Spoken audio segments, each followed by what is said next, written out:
Questions spun through my head constantly. What was happening in the outside world? Did my coworker know I was trapped in here?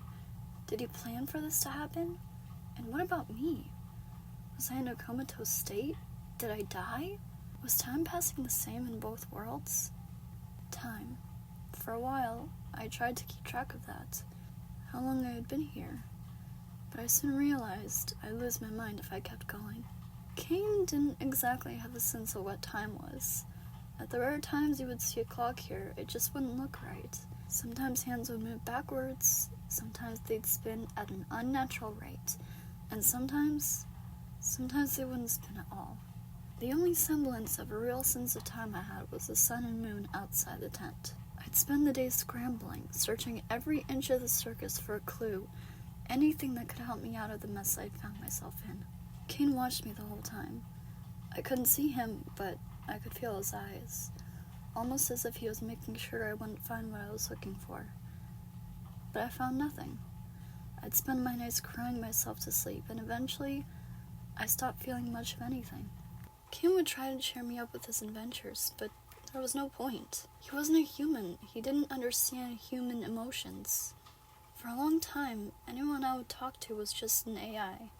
I so desperately craved human connection, but I knew that would never happen.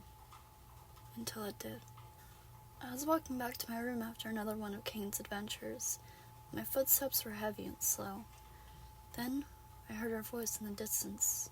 A real human voice. Hello? Is anyone here? Where am I? My feet reacted before my mind did as I raced to the main room. I froze in my footsteps as I saw her. A chess piece avatar, just like me. Our eyes locked with each other, and for a moment, she relaxed. Before promptly realizing she was looking at a sentient chess piece with eyes and hands. What the f***?